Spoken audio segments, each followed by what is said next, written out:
ಆಮೇಲೆ ತೊಂದರೆ ಆಗಬಾರ್ದು, ಜನಕ್ಕೂ ಅನುಕೂಲ ಆಗಬೇಕು, ಏನು ಮಾಡ್ಬೋದು ಅಂತೇಳಿ ನಾನು ನಮ್ಮ ಆಫೀಸರ್ಸ್ಗೆಲ್ಲ ತಿಳಿಸಿ ಅವರು ಕೂಡ ಸಲಹೆಗಳನ್ನು ಕೊಡಲಿಕ್ಕೆ ರೆಡಿ ಮಾಡಿದ್ದೀನಿ. ಏಕೆಂದರೆ ಒಂದು ಏರಿಯಾ ಫಿಕ್ಸ್ ಮಾಡ್ಬೋದು, ಮೂರನೇದು ಒಂದು ಕಟ್ ಆಫ್ ಡೇಟ್ ಕೊಡೋಕ್ಕಾಗ್ತದ, ಏನಾದ್ರು ಮಾಡಿ ಆಗಿರೋಂಥದ್ದಕ್ಕೆ ಯಾವ ರೀತಿ, ಯಾಕೆಂದರೆ ದುಡ್ಡು ಕಟ್ಸ್ಕೊಂಡ್ಬಿಟ್ಟಿದ್ದಾರೆ, KEBಗೆ ಡೆಪಾಸಿಟ್ ಕಟ್ಸ್ಕೊಂಡ್ಬಿಟ್ಟಿದ್ದಾರೆ.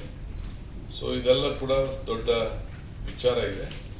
ಸೊ ಸಾರ್ವಜನಿಕರು ನಾನು ಹೇಳ್ತಾ ಇದ್ದೀನಿ, ದಯವಿಟ್ಟು ಸುಪ್ರೀಂ ಕೋರ್ಟ್ ಇರೋ ಡೈರೆಕ್ಷನ್ ಇರೋದ್ರಿಂದ ಯಾರು ಕೂಡ ಇಂಥ ಇದಕ್ಕೆ ಸಾಹಸಕ್ಕೆ ಮುಂದಕ್ಕೆ ಕೈ ಹಾಕಕ್ಕೆ ಹೋಗಬೇಡಿ.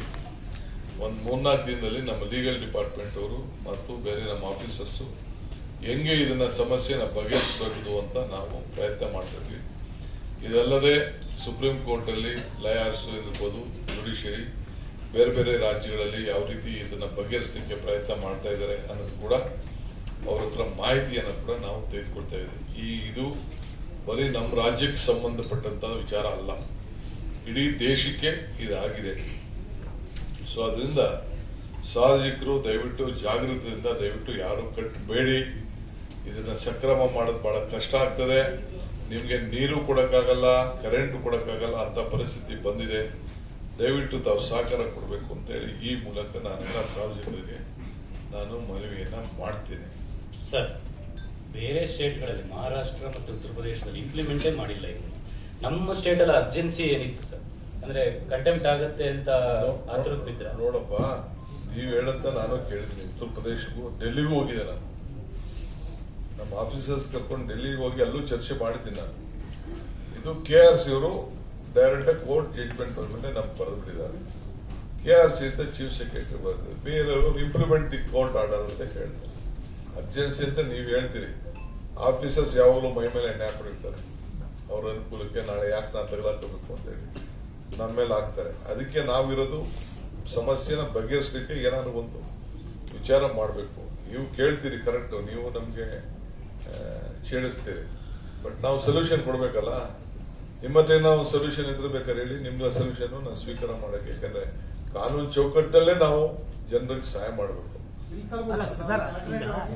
ಅಕ್ರಮ ಸಕ್ರಮ ಸುಪ್ರೀಂ ಇಲ್ಲ ಬಿಲ್, ಅಕ್ರಮ ಸಕ್ರಮ ಬಿಲ್ಗೆ ಸುಪ್ರೀಂ ಕೋರ್ಟ್ ಅಲ್ಲಿ ತಡೆ ಇದೆ ಸರ್. ಅದೇ ಸರ್, ಈಗ ಕನ್ಸ್ಟ್ರಕ್ಷನ್ ಮಾಡಕ್ಕೆ ಅವಕಾಶ ಯಾಕೆ ಸರ್ ಕೊಟ್ಟರು? ಆಫೀಸರ್ಸ್ ಯಾರು ಇನ್ಸ್ಪೆಕ್ಷನ್ ಮಾಡೋದಿಲ್ವಾ? ರೋಡಲ್ಲಿ ಹೋಗೋದಿಲ್ವಾ?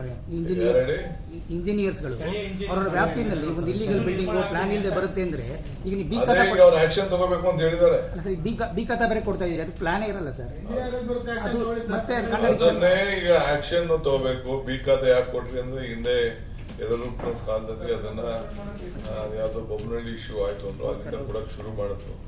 ಅದಕ್ಕೆ ನಾವು ಏನ್ ಮಾಡ್ಬೋದು ಅಂತೇಳಿ ಎಲ್ಲಾ ವಿಚಾರನು ಬಿ ಖಾತಾನು ಗಮನಿಸ್ತಾ ಇದ್ದೀವಿ, ರೆಗ್ಯುಲೈಸರ್ ಮಾಡ್ತಾ ಇದ್ದೀವಿ, ನೀರು ಕೊಡ್ತಾ ಇದ್ದೀವಿ. ಈಗ ನೀರವರು ಕೂಡ ಈಗ ಸುಮಾರು ಕೊಡ್ತಾ ಇದ್ರು. ಈ 110 ವಿಲೇಜ್ ಅಂತ ಹೇಳಿದ್ಮೇಲೆ ಎಲ್ಲ ಕನೆಕ್ಷನ್ ಹೋಗ್ತಾ ಇತ್ತು. ಇದು ಬಂದ್ಮೇಲೆ BWS ತೊಂದರೆ ಆಗಿದೆ. ಸೊ ಮೊನ್ನೆ ಹೋದ ವರ್ಷ ಇದೇ ತಿಂಗಳಿಗೆ 36,000 ಕನೆಕ್ಷನ್ ಕೊಟ್ಟಿದ್ದೀವಿ ಬೆಂಗಳೂರು ನಗರದಲ್ಲಿ. ಈ ವರ್ಷ 300 ಚಿಲ್ಲರೆಗೆ ಬಂದಿದ್ದೀವಿ. 39,000 ಇದ್ದಿದ್ದು 300 ಬಂದಿದ್ದೀವಿ ಈ ತಿಂಗಳು. ಸೊ ಅದೆಲ್ಲ ಕೂಡ ದಾಖಲೆಗಳೆಲ್ಲ ನನ್ನ ಹತ್ರ ಆಫೀಸರ್ಸ್ ಮಾತಾಡ್ತೀನಿ.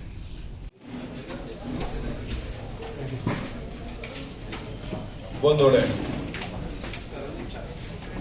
ಇವತ್ತು ನಮ್ಮ ಇತಿಹಾಸ, ನಮ್ಮ ಸಂಸ್ಕೃತಿ ರೆಡಿನೆಲ್ಲ ಓಕೆ. ನಮ್ಮ ಮಂಡ್ಯ ಉಸ್ತುವಾರಿ ಸಚಿವರಂತ ರಾಮಲಿಂಗಾರೆ, ನಮ್ಮ ಚಲುವರಾಯ ಸ್ವಾಮಿ ಅವರೇ, ಕನ್ನಡ ಸಂಸ್ಕೃತಿ ಮಂತ್ರಿಗಳಂತ ನಮ್ಮ ಶಿವರಾಜ್ ಚಂಡಿ ಅವರೇ, BWS ಚೇರ್ಮನ್ರು, ನಮ್ಮ ಈ ಒಂದು ಕನ್ನಡ ನಮ್ಮ ಕಾವೇರಿ ಆರ್ತಿಗೆ ಅವರು ಒಂದು ಜವಾಬ್ದಾರಿ ವಹಿಸಿದ್ದೇನೆ ಅಧಿಕಾರಿಗಳ ಪರವಾಗಿ. ರಾಮ್ ಪ್ರಸಾದ್ ಅವರೇ, ನಮ್ಮ ಜಿಲ್ಲಾಧಿಕಾರಿಗಳು, ವಿಧಾನ ಪರಿಷತ್ತಿನ ಸದಸ್ಯರು, ನಮ್ಮ ಸ್ಥಳೀಯ ಶಾಸಕರು ಮತ್ತು ಚೆಸ್ಕಾಂ ಚೇರ್ಮನ್ ಇದ್ದಾರೆ, ಬಂಡಿ ಸಿದ್ದೇಗೌಡರು, ಸೊ ಗೂಳಿಗೌಡರು ಎಲ್ಲ ಕೂಡ ಇದ್ದಾರೆ. ಕೆಲವು ರೈತರ ಮುಖಂಡರು ಕೂಡ ಎಲ್ಲ ಬಂದಿದ್ದಾರೆ. ಇವತ್ತು ಕಾವೇರಿ ಆರ್ತಿ ನಮ್ಮ ಕರ್ನಾಟಕ ರಾಜ್ಯದ ಆರ್ತಿ ಕಾವೇರಿ ಇಡೀ ಬೆಂಗಳೂರಿಗೆ, ನಮ್ಮ ರೈತರಿಗೆ, ತಮಿಳುನಾಡು ರೈತರಿಗೆ, ಪಾಂಡಿಚೇರಿ ರೈತರಿಗೆ ಮತ್ತು ಕೇರಳ ಎಲ್ಲ ಕಾವೇರಿ ಜಲಾನಯ ಪ್ರದೇಶಕ್ಕೆ ಎಲ್ಲ ವಿವಿಧ ರೀತಿಯಲ್ಲಿ ಅನುಕೂಲ ಆಗ್ತಾ ಇದೆ.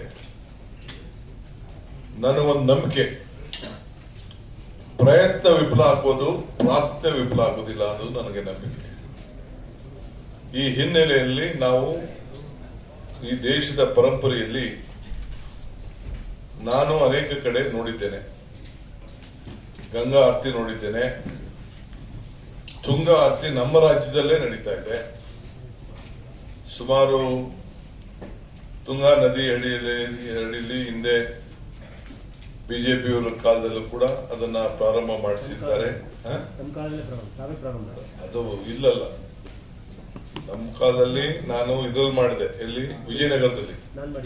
ಅದಾದ ಮೇಲೆ ತಿರ್ಗಾ ಮಧ್ಯದಲ್ಲಿ ಇನ್ನೊಂದು ಕಡೆ ಈಗಾಗಲೇ ಪ್ರಾರಂಭ ಮಾಡಿ ನಾವು ಕನ್ನಡ ನಮ್ಮ ಇಲಾಖೆಯಿಂದ ಹಣ ಕೂಡ ಹೋಗಿದೆ.